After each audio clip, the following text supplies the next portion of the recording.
مرحلے پہ گفتگو آ گئی ہے، واللہ با حسین میں داد سے بے نیاز ہو گیا. بی بی شام لے آئی. یہاں رسول آنا چاہتے تھے، یہاں علی آنا چاہتے تھے. حسن کی خواہش تھی، حسین کی خواہش تھی. بی بی شام کے باہر پہنچی. یہ ہے شام. بڑے بڑے محل دیکھے، ملوکیت کو دیکھا، سلطنت کو دیکھا، تخت اور تاج دیکھے، لشکر دیکھے. بی بی نے کہا اچھا یہ تھی وہ طاقت جو میرے بابا کے خلاف تو نے 42 سال اکٹھی کی. یہ تھی وہ طاقت جو تو نے حسن کے خلاف استعمال کی. اس گھر میں بیٹھ کے سازشیں کرتا تھا، یہاں سے مشیر بھیجتا تھا، یہاں سے گورنروں کو خط لکھتا تھا. بی بی نے کہا پھر اب میری بھی جنگ دیکھنا. رسول کا قاتل چھپے گا، علی کا قاتل چھپے گا، حسن کا قاتل چھپے گا. اب میں تم سے بدلہ لوں گی. اب میں تمہیں گالی نہ بناؤں، مجھے زینب نہ کہنا. اب جو اس تخت میں بیٹھا تھا اسے عبرتناک شکست نہ دو، مجھے علی کی بیٹی نہ کہنا. اب بی بی فاتحانہ انداز میں،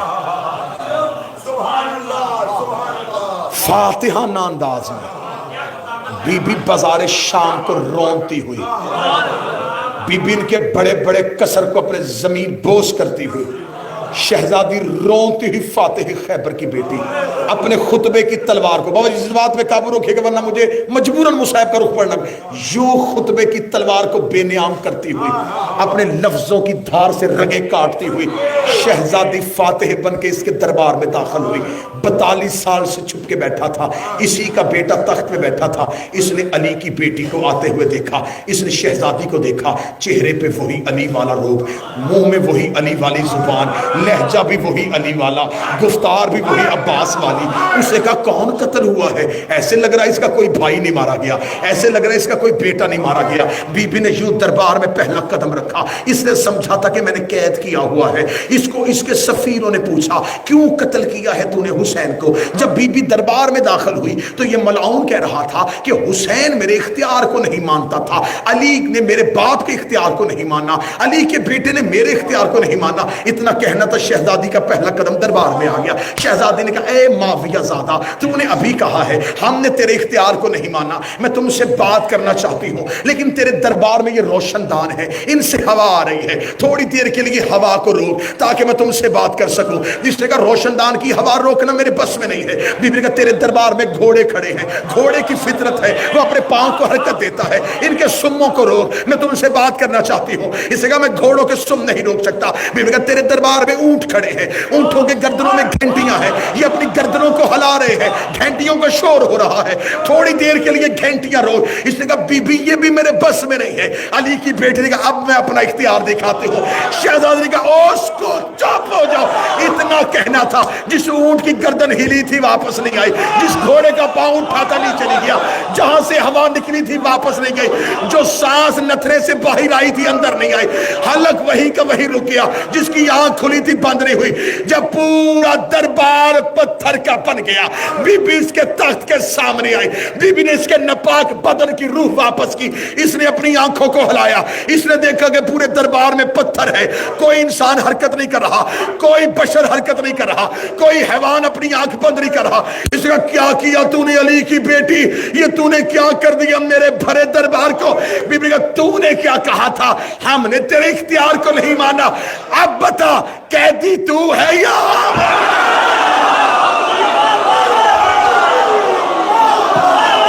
قیدی تو ہے یا ہم ہے؟ اب بتا ہم نے تیرے اختیار کو نہیں مانا تھا یا تو نے ہمارے اختیار کو نہیں مانا تھا؟ ہم تو مشیت الہی کے پابند تھے. اس نے دربار میں چہرے پہ موت کی زردی لا کے کہا علی کی بیٹی تو نے میرے دربار میں ہر جسم سے جان کیوں نکال دی ہے؟ بی بی کا سن انا اذان من اللہ.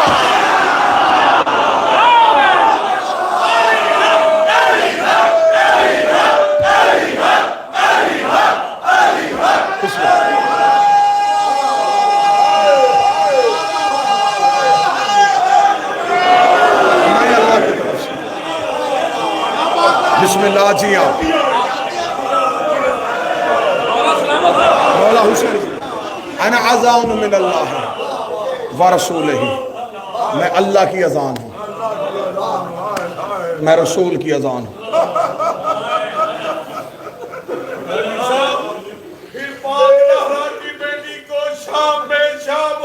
بسم اللہ انا اذان من اللہ، میں اللہ کی اذان ہوں۔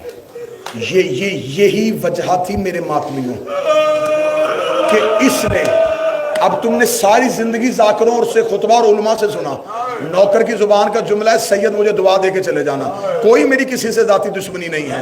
یہ آل محمد کی گھر کی دشمنیاں جو اپنے کاندھوں پہ اٹھا کے پھر رہا ہوں، جو اپنے بچے چھوڑ کے در بدر پھر رہا ہوں نا، یہ بطول کے گھر سے وفا کا نتیجہ ہے۔ مجھے کسی سے کوئی مطلب نہیں، کوئی لینا دینا نہیں، صرف سیدوں سے دعا لینے لگا ہوں۔ یہی وجہ ہے جب بی بی نے کہا نا میں اللہ کی اذان ہوں، اس نے شام میں اذانیں دلوانی شروع کی۔ اسی لمحے دربار میں اذانوں کی آواز گونجی کہ لوگوں کو پتا چلے کہ اذان یہ نہیں، اذان یہ ہے۔ اذانیں ہو رہی تھی اور اذان الہی رسیوں میں کھڑی تھی۔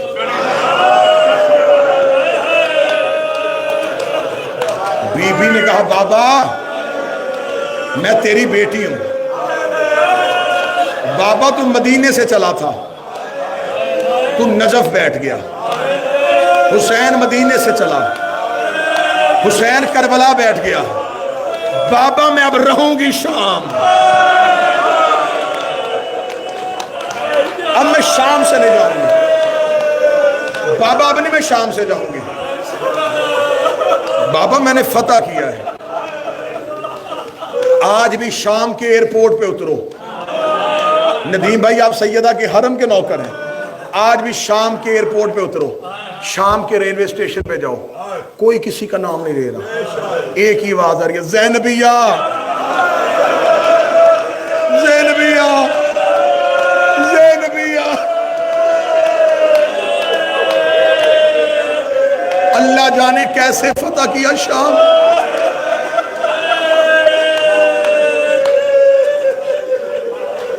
یہ تھی علی کی فاتح بیٹی، یہ تھی علی کی اذان بیٹی۔ کوئی نہ کہے کہ امتحان حسین ختم، امتحان زینب شروع، زینب کا امتحان ہی حسین کا امتحان ہے۔ کوئی یہ جملہ نہ کہے کہ حسین کا محرم ختم ہو گیا، زینب کا محرم شروع ہو گیا، زینب کا محرم ہی حسین کا محرم ہے۔ شاہ جی مقدمین ذاکرین ایک جملہ پڑھا کرتے تھے، وہ کہتے وہ جو نیزوں پہ تھے وہ آسان تھے، جو اونٹوں پہ تھے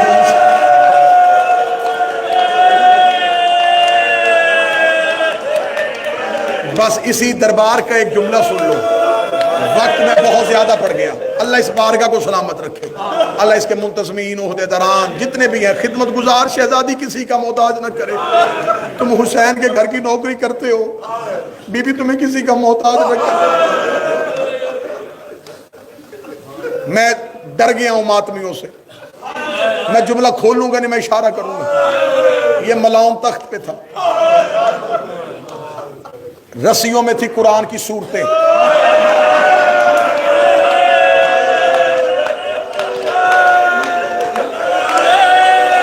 ماتمی معاف کر دینا، تنویر بھائی بابا جی جتنے ماتمی بیٹھے ہو مجھے معاف کر دینا۔ عمران بھائی جو رسی یاسین کے گلے میں تھی وہی کوثر کے گلے میں تھی۔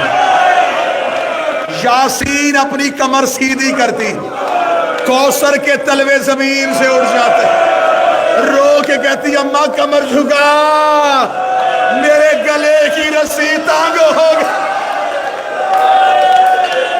حوصلے کے ساتھ، حوصلے کے ساتھ۔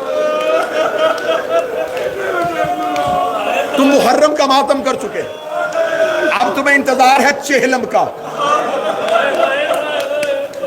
چہلم کا انتظار ہے۔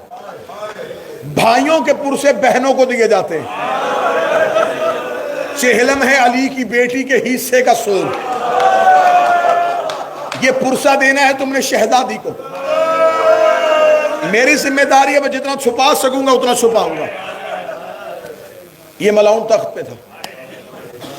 میں کہتا ہوں کہ اسی جملہ پڑھنے کے بعد انسان کچھ نہ پڑھے نا روتا رہے، غیرت مند شیعہ کے لیے پوری زندگی رونے کے لیے یہی جملہ کافی ہے کہ قرآن کی صورتیں رسیوں کے ساتھ دیوار پہ تھی. نہ جملہ سننا.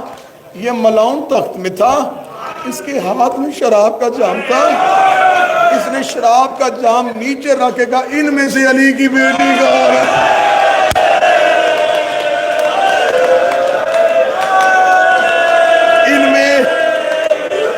ان میں علی کی بیٹی کون؟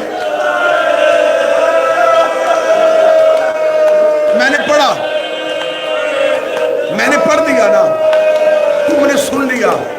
کوئی عباس کے دل سے پوچھے کہ عباس کی کیا حالت ہوئی جب اس نے کہا ان میں سے علی کی بیٹی کون؟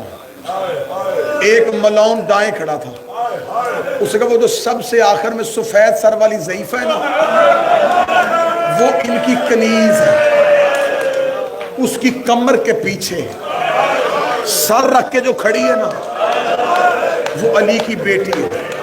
اس نے کہا یہ سفید سر والی ضعیفہ کون ہے؟ کیا لگا یہ ان کے گھر کی کنیز ہے. اس نے کہا کنیزیں پیچھے کھڑی ہوتی ہیں, یہ اپنی مالکن کی آگے کیوں کھڑی ہے؟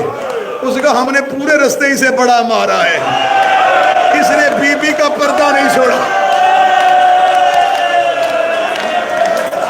یہ علی کی بیٹی کے آگے سے ماتم کی تیاری کرنا تو سیدہ کے نوکر. ہم نے پورے رستے بڑا ظلم کیا, اس نے علی کی بیٹی کا پردہ نہیں چھوڑا. اس نے کہا میں نہیں مانتا, تم نے ظلم کیا ہوتا یہ رستہ نہ چھوڑتی, میری آنکھوں کے سامنے آزماؤ. نہیں پڑھوں گا, مجھے پتا ہے تم نرم دل ہو, تم سے برداشت نہیں ہونا. اس نے کوئی لوہے کی چیز لی, یہ چلا. اب میں جملہ چھپانے لگا ہوں. یہ فضہ کے قریب گیا, اس نے کہا ضعیفہ علی کی بیٹی کا پردہ چھوڑ. بی بی فضہ کی طرف دیکھنے لگی, آج کے دن کے لیے تو نبی سے زندگی مانگی تھی. میں نے نبی سے کہا تھا یا رسول اللہ میں تیری بیٹی کا پردہ بن سکوں. اس نے کہا پردہ چھوڑ ورنہ میں ظلم کروں گا. اس نے وہ لوہے کی چیز فضہ کے سر پہ رکھی, فضہ کے چاندی جیسے بال یاقوت کی طرح سرخ ہوئے. ادھر فضہ کے بالوں پہ لہو کی لکیر آئی. علی کی بیٹی نے فضہ کی کمر پہ سر مارا. بی بی رو کے دی اماں پردہ چھوڑ دے, رو کے کہہ دی یا ماں نہ کہ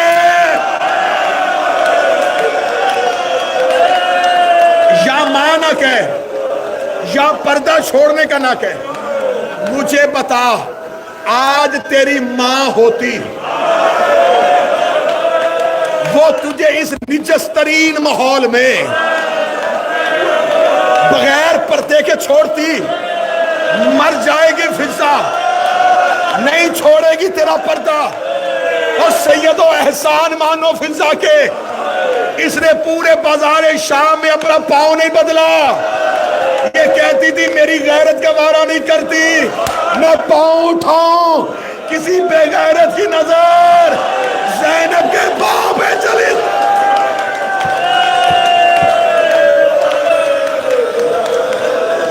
حوصلے کے ساتھ 1 یا 1.5 منٹ میں نے اور پڑھنا. اسے کا پردہ چھوڑ. شہزادی کی آواز میں پردہ نہیں چھوڑوں گی. اب چاندی جیسے بال یاقوت کی طرح سرخ, فضہ کے بالوں میں لہو کی لکیر, ہاتھوں میں رسیاں. دربار میں آ کے ایک دفعہ دائیں دیکھا, بائیں دیکھا. اس دربار میں کوئی حبش کا رہنے والا ہے؟ 300 حبشیوں نے تلواریں کھینچ لی. ایک بوڑھا حبشی کمر پہ ہاتھ رکھ کے چلا. فضہ کے قریب اگر تو نے صرف حبش والوں کو کیوں بلایا؟ اس دربار میں ہر ملک کے سپاہی ہیں. فضہ دے کے دی کون ہے تمہارے ملک کا بادشاہ؟ کہنے لگا مر گیا. ایک اٹھ کی بیٹی تھی, مدینے والے سیدوں کی نوکری کرتی. بی بی فضہ دے کے کہتی کیا نام ہے اس کا؟ نام کا کہنا تھا. یا بوڑھا حبشی دے کے لگا تو قیدر نہ ہوتی, میں سر تن سے جدا کر دیتا. تجھے نہیں پتا لوگ شراب پی رہے ہیں،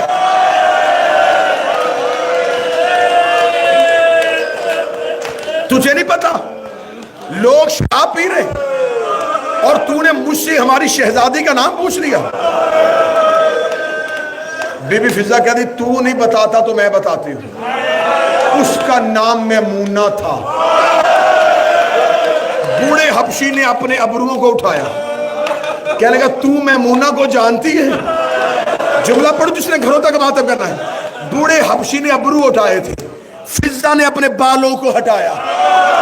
دیکھ دی پہچان سکتا ہے، یہ دیکھ رہا اگر تو میمونہ ہے میں تجھ سے بولوں گا نہیں۔ کیوں چھوڑی سیدوں کی نوکری، کیوں آئی شرابی کے دربار میں؟ فضہ کی آواز آئی آنکھیں بند کر، اکیلی نہیں آئی۔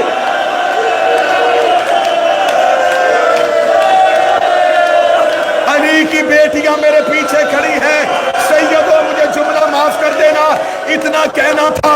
بوڑھے حبشی نے اشارہ کیا، 300 حبشیوں نے تلواریں کھینچی، یزید کے تخت کو گھیرے میں لیا، لے کر اترو بغیرت تک سے نیچے۔ تو نے ہر کسی کی بیٹی کو علی کی بیٹیوں کی طرح لامارس سمجھا ہے، اتنا کہنا تھا۔ زینب کڑیوں میں تڑپ گئی، رو کے کہا عباس فضہ کے وارث آ گئے، زینب کا کوئی ماتم حسین